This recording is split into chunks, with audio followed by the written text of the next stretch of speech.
Di ruang tamu mansion Count Palatio, Kalia dan seorang pria tua, suasana hening menyelimuti ruangan, hanya tatapan tajam yang saling beradu. Kalia, dengan ekspresi serius dan mata merah menyala, menyatakan bahwa ia memiliki dua alasan kuat untuk datang berkunjung ke mansion Alon Palatio.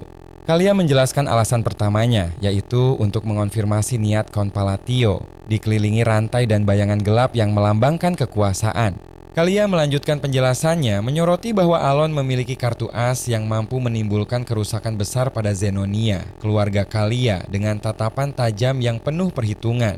Alasan kedua Kalia adalah untuk mendeteksi tingkat kekuatan Alon yang kini memancarkan aura biru misterius, sementara bayangan para knight yang perkasa mengelilinginya menunjukkan potensi bahaya yang tersembunyi. Kalia menatap pria tua di sampingnya yang gemetar ketakutan, menyadari bahwa hal yang ia ketahui justru membuatnya terkejut dan tidak menyangka akan melihat mage sombong itu gemetar. Kalia tidak menyangka akan melihat mage sombong itu gemetar ketakutan, sebuah pemandangan yang jarang terjadi dan cukup mengejutkan baginya. Pria tua itu, Fiankel, seorang mag Fifth Circle yang diusir dari Magic Tower karena eksperimen tidak manusiawinya, kini berdiri dengan aura sihir gelap yang mengelilinginya, menunjukkan kekuatannya yang mengerikan. Fiankel memiliki kekuatan untuk memusnahkan seluruh divisi prajurit dengan mudah, namun ia tetap bersikap sombong pada Kalia, sponsor lamanya, sebuah ironi yang tidak luput dari perhatian Kalia. Kalia menatap Fiankel yang gemetar ketakutan, ia bisa merasakan ketakutannya, sebuah pemandangan yang belum pernah ia lihat sebelumnya dari mage sombong tersebut. Kalia merenung, bertanya-tanya apakah sihir yang ia saksikan tadi sungguh origin magic, sebuah pertanyaan yang menggantung di udara dengan tatapan serius di wajahnya. Alon dengan tatapan tajam dan aura misterius bertanya kepada Kalia dan rekannya, apa alasan kalian kemari saat seorang pelayan berjalan di belakangnya? Kalia meminta maaf atas kunjungan mendadak ini sambil duduk di sofa ruang tamu mansion Count Palatio, menciptakan suasana formal namun tegang. Kalia menyatakan bahwa ia sangat ingin bertemu dengan Alon, namun Alon memotongnya, mengatakan bahwa ia tidak akan menyalahkan Putri Zenonia.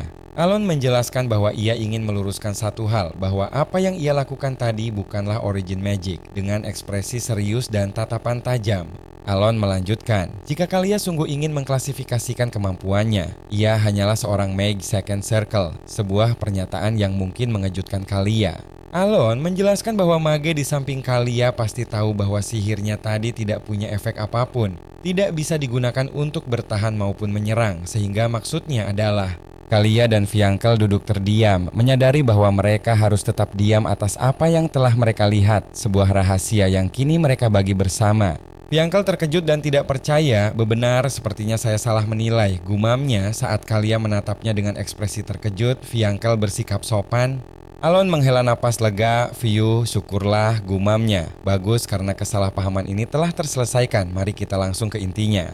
Kalia menjelaskan bahwa ia berniat mengunjungi Alon setelah menyelesaikan urusannya di sekitar sini, dan Alon bertanya apakah ia tidak punya alasan khusus, yang dijawab Kalia dengan tidak. Alon dengan sopan menyatakan bahwa sayang sekali tapi ia punya pekerjaan, jadi ia tidak bisa menemaninya terlalu lama, dengan ekspresi datar namun tegas. Kalia mengerti dan berterima kasih kepada Alon karena telah meluangkan waktu untuknya, lalu menyatakan bahwa mereka akan pergi sekarang, mengakhiri pertemuan tersebut. Alon dengan tatapan serius menyarankan Kalia untuk mengunjungi Duchess Altia jika ia ingin berbicara dengan seseorang, sebuah saran yang mungkin memiliki makna tersembunyi. Alon melanjutkan, aku rasa kalian berdua akan akrab, dengan senyum tipis di wajahnya, meninggalkan Kalia dengan tatapan penuh pertanyaan. Kalia menatap Alon dengan ekspresi terkejut dan sedikit kesal, seolah menyadari makna di balik kata-kata Alon.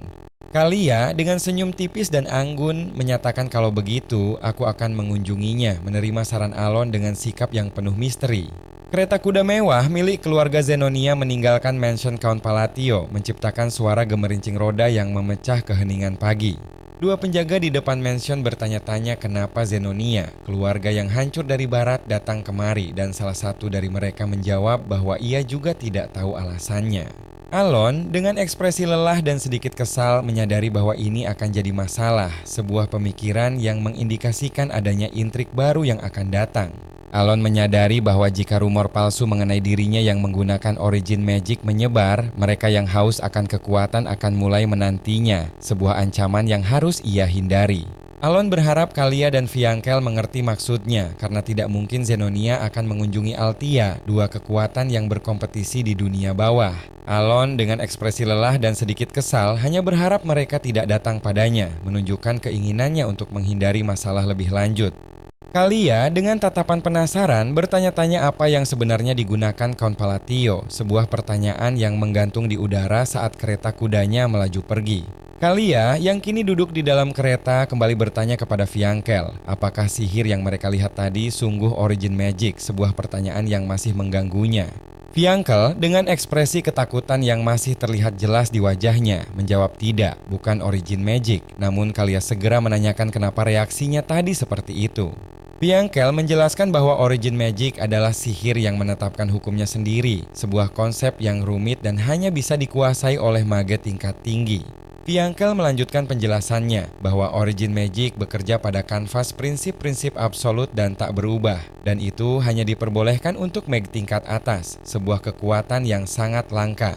Namun, Fiangkel menegaskan bahwa sihir yang digunakan Count Palatio tadi itu berbeda, seperti yang ia minta, ia menggunakan Observing Eye untuk melihat magicnya. Fiangkel dengan nada terkejut menyatakan bahwa Alon merobek kanvas itu sendiri, sebuah tindakan yang seharusnya tidak mungkin dilakukan. Fiangkel menjelaskan bahwa Alon memutarbalikkan prinsip-prinsip absolut dan tak berubah, sebuah kekuatan yang melampaui pemahaman mage biasa dengan aura merah gelap yang mengelilingi Alon. Fiangkel melanjutkan bahwa Alon memfokuskan pada petir itu sebuah tindakan yang menunjukkan kontrol luar biasa atas sihir. Fiangkel menjelaskan bahwa Alon memutarbalikkan dan menghancurkan hukum, sebuah kekuatan yang mengerikan dan belum pernah ia saksikan sebelumnya. Fiangkel dengan ekspresi ketakutan yang mendalam mengakui bahwa meski Alon telah melakukan semua itu, magicnya masih terwujud, sebuah keajaiban yang tidak masuk akal. Fiangkel dengan suara gemetar menyatakan bahwa Alon menciptakan keajaiban yang tidak mungkin terjadi, sebuah kekuatan yang membuatnya terkejut dan ketakutan, sementara Kalia menatapnya dengan ekspresi terkejut. Fiangkel dengan nada serius menambahkan bahwa apa yang muncul setelahnya sungguh sebuah pernyataan yang menggantung di udara, penuh misteri. Fiangkel dengan mata terbelalak dan ekspresi ngeri menyaksikan kilatan listrik biru yang dahsyat, sebuah pemandangan yang membuatnya sangat ketakutan. Fiangkel dengan ekspresi ketakutan yang mendalam melihat Alon berdiri di tengah pusaran energi merah gelap, dengan mata merah besar yang mengawasi dari atas, sebuah pemandangan yang mengerikan. Fiangkel dengan suara gemetar menyatakan bahwa itu jelas-jelas Great Forgotten Gods, sebuah nama yang tidak berani ia sebutkan sepenuhnya. Fiangkel dengan tangan memegangi kepalanya berteriak, aku harus berhenti memikirkannya. Lebih dari ini akan jadi bahaya. Menunjukkan betapa mengerikannya pengalaman itu baginya. Fiangkel dengan suara yang masih gemetar mengingat kembali saat masa mudanya, sebuah kenangan yang kini terasa jauh dan berbeda. Fiangkel menjelaskan bahwa ia mendalami pengetahuan kuno begitu dalam, bahkan ia mendapatkan pujian atas penelitiannya tentang magic yang terlupakan, sebuah pencapaian yang kini terasa tidak berarti. Fiangkel dengan nada serius dan tegas menyatakan biar aku jelaskan satu hal pasti, jangan melawan Count Palatio, sebuah peringatan yang penuh ketakutan. Kalia dengan ekspresi datar menyimpulkan bahwa maksud Fiangkel adalah sia-sia bagi orang yang tak berguna sepertinya untuk mencari tahu apa niat Alon, sebuah sindiran yang tajam. Kalia dengan tatapan tajam dan aura misterius mengingat kembali saran Alon. Aku sarankan kau mengunjungi Duchess Altia, sebuah saran yang kini terasa penuh makna tersembunyi. Kalia dengan mata merah menyala dan ekspresi serius menyadari bahwa ia sudah menjadi pionnya, sebuah pengakuan yang menunjukkan bahwa ia telah terjebak dalam permainan Alon. 5 bulan kemudian, sekitar 2 tahun sejak anak-anak meninggalkan panti asuhan, Mansion Palatio terlihat megah di bawah langit biru yang cerah menandai berjalannya waktu.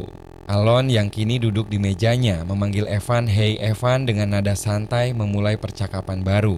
Alon bertanya kepada Evan apakah ia punya info baru, lebih baik tentang anak-anak itu. Namun Evan menjawab bahwa ini bukan tentang anak-anak itu, menunjukkan ada hal lain yang lebih penting. Evan melaporkan bahwa sepertinya Count Zenonia dan Duke Altia telah bersekutu, sebuah berita yang mengejutkan Alon. Dua kekuatan dunia bawah membuat aliansi? Tanyanya dengan ekspresi terkejut. Evan dengan ekspresi chibi yang menggemaskan menjelaskan bahwa karena itu adalah kebiasaan dunia bawah, tidak ada orang luar yang tahu tentang hal itu, namun ia yakin hal itu benar adanya. Alon dengan ekspresi panik dan tangan memegangi kepala merenung bahwa ia memiliki dosa-dosa yang membuatnya harus mengambil jalan yang berbeda, namun kini ia harus mengurus aliansi di antara dua dalang, bertanya-tanya apakah kerajaan Asteria akan jatuh. Alon terdiam sejenak, sebuah gelembung dialog besar muncul di panel. Ia bertanya-tanya apakah Kalia sungguh meyakini ucapannya dulu. Alon yang duduk di sofa dengan ekspresi serius teringat kembali ucapannya kepada Kalia. Jika kau ingin berbicara dengan seseorang, aku sarankan kau mengunjungi Duchess Altia. Alon dengan ekspresi chibi yang panik berpikir bahwa paling hanya aliansi sementara, seorang sedingin dan seorang Kalia tidak akan pernah bersatu, namun ia tetap merasa khawatir. Alon dengan ekspresi serius menyadari bahwa tapi setidaknya aku harus membuat persiapan sambil memegang sebuah surat di tangannya dan Evan berdiri di sampingnya. Alon dalam bentuk chibi yang menggemaskan menulis surat dengan pena bulu, berpikir ahem untuk Kalia. Maafkan aku jika aku terlihat terlalu belak-belakan dan dingin, aku tidak terlalu pandai merangkai kata-kata, aku harap ini tidak terlihat seperti sebuah alasan. Alon menyerahkan surat kepada Evan berkata, aku mengandalkanmu Evan. Yang dijawab Evan dengan saya akan mengirim ini ke Putri Zenonia melalui Guild Mercenary sambil berjalan pergi. Alon dengan ekspresi khawatir memegang kertas di tangannya, bertanya-tanya aku penasaran bagaimana kabar Radan dan Seolrang. Aku tidak pernah mendengar kabar mereka sejak Yutia berkata bahwa mereka sudah sampai di tempat tujuan mereka. Alon dengan ekspresi chibi yang sedih berharap dia tidak mati di jalanan sambil membayangkan Radan dan Seolrang yang tergeletak tak berdaya. Sebuah surat tertutup dengan segel lilin muncul di panel dengan narasi jika dia menemukan hadiah yang aku tulis di surat itu. Sebuah gelembung dialog besar muncul di panel dengan narasi dia akan menjadi petarung nomor 1 Baba Yaga, menunjukkan potensi besar yang tersembunyi. Sebuah deskripsi item muncul di panel Essence of the Golden Mane Tribe. Saat digunakan, mendapatkan critical rate plus 120%. Jika Sin of Pride telah mendapatkan ini, dia tidak akan jatuh ke dalam kerusakan dan menjadi dosa. Sebaliknya, dia akan menjadi Wolfkin. Itulah deskripsi item itu. Alon yang sedang duduk di jendela berpikir aku memberitahu lokasi hidden treasure itu karena aku berencana menggunakannya sebagai dana darurat. Maksudku, dia cukup berbakat untuk menghasilkan uang sendiri, jadi dia seharusnya baik-baik saja, kan? Narasi muncul di panel. Tempat itu adalah negara petarung di mana kekuatan memberimu seluruh dunia dengan latar belakang langit malam yang dipenuhi bintang. Narasi muncul di panel wilayah gurun koloni dengan latar belakang gurun yang luas dan berpasir, menunjukkan lokasi tujuan Seolrang. Seolrang dengan rambut panjangnya yang berkibar berjalan sendirian di tengah gurun yang luas di bawah langit biru yang cerah. Dengan narasi view up, ia menghela napas lega. Seolrang dengan ekspresi ceria dan tangan terangkat ke atas berseru, akhirnya ujiannya selesai, menunjukkan kegembiraannya setelah menyelesaikan misi. Seorang dengan senyum lebar dan mata menyala berseru, great, terima kasih atas hadiahmu, sambil memamerkan sarung tangan emas yang ia kenakan, memancarkan aura kekuatan. Seorang dengan ekspresi genit dan jari di bibir berkata, aku pikir Essence of the Golden Mane Tribe hanyalah sebuah legenda, menunjukkan rasa tidak percayanya yang berubah menjadi kegembiraan. Seorang dengan mata terbelalak menyadari bahwa ternyata apa yang mereka ceritakan padaku saat aku masih kecil itu bukan dongeng belaka, sebuah pencerahan yang mengejutkan. Seorang dalam bentuk anak-anak duduk di tengah keluarganya bertanya Essence of the Golden Mane Tribe, sebuah pertanyaan yang menunjukkan keingintahuannya di masa lalu. Seorang dalam bentuk anak-anak tersenyum bahagia saat seseorang mengelus kepalanya dengan narasi benar, kita, suku Wolfkin adalah keturunan dari raja seluruh Beastskins, suku Golden Mane. Sebuah gelembung dialog besar muncul di panel dengan narasi Essence of the Golden Mane Tribe adalah item legenda yang telah diwariskan selama ratusan tahun, menjelaskan sejarah item tersebut. Seorang dalam bentuk dewasa berdiri dengan gagah memancarkan aura kekuatan. Dengan narasi itu memberi kita kekuatan dan otoritas, menunjukkan efek dari item tersebut. Seorang dalam bentuk anak-anak berdiri di depan sarung tangan emas yang bersinar. Dengan narasi fakta bahwa aku mendapatkan item ini menunjukkan keberhasilannya dalam memperoleh item legendaris. Seorang dengan ekspresi bersemangat dan dikelilingi aura api keemasan berseru dan berhasil melalui ujian Inner World, menunjukkan kekuatannya yang luar biasa. Seorang dengan rambut panjangnya yang berkibar dan dikelilingi aura keemasan berdiri tegak dengan narasi semuanya jelas menunjukkan pemahamannya yang mendalam. Seorang dengan rambut panjangnya yang berkibar dan dikelilingi aura keemasan menyatakan Great Moon adalah penyelamatku, menunjukkan kesetiaannya.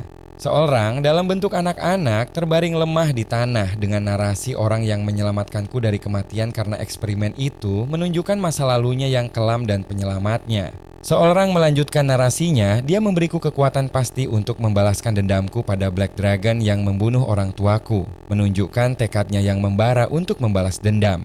Seorang dengan mata menyala dan aura keemasan yang memancar dari tubuhnya menyatakan aku akan, sebuah janji yang penuh kekuatan dan keyakinan. Aura keemasan meledak dari tubuh seorang, memancarkan kekuatan yang dahsyat dan memenuhi panel dengan cahaya yang menyilaukan, menunjukkan transformasinya yang luar biasa. Seorang kini mengenakan baju zirah emas yang megah, berdiri dengan gagah di tengah ledakan energi keemasan. Menyatakan, aku yakin dia tidak mau aku menjadi gladiator biasa, menunjukkan ambisinya yang besar. Mata seorang menyala dengan tekad yang membara, dikelilingi oleh kilatan energi keemasan menyatakan mulai sekarang, sebuah awal dari perjalanan yang penuh tantangan. Narasi muncul di panel, aku harus menjadi gladiator terkuat, menunjukkan tujuan utama seorang yang kini telah berubah. Sebuah simbol kepala singa emas yang megah muncul di panel dikelilingi oleh aura api keemasan dengan narasi membangkitkan ulang suku Golden Mane dengan mengumpulkan sisa-sisa anggota suku kami dan menunjukkan misinya yang mulia. Seorang dengan rambut panjangnya yang berkibar dan dikelilingi oleh energi listrik biru yang dahsyat mengangkat tangannya ke atas bersiap untuk melancarkan serangan yang mematikan. Narasi muncul di panel, membunuh Black Dragon dengan ini, menunjukkan target balas dendam seorang yang telah lama ia pendam. Seorang berdiri sendirian di tengah gurun yang luas di bawah langit malam yang biru gelap, dengan narasi sabak-sabak menunjukkan kesendiriannya dalam perjalanan ini. Seorang menatap ke arah bulan biru yang bersinar terang di langit malam, dengan narasi semuanya demi beliau, menunjukkan kesetiaannya yang tak tergoyahkan kepada Great Moon. Seorang dengan senyum tipis dan mata menyala menyatakan mari kita mulai, sebuah ajakan untuk memulai pertempuran yang akan datang. Bulan biru bersinar terang di langit malam dengan narasi Raja Agung para Beast Skin suku Golden Mane, sebuah pengingat akan warisan dan kekuatan yang dimilikinya. Seorang berjalan sendirian di jalanan gurun yang sepi di bawah langit malam yang biru gelap dengan narasi akan dibangkitkan kembali di bawah Blue Moon setelah 500 tahun, sebuah ramalan yang akan segera terwujud.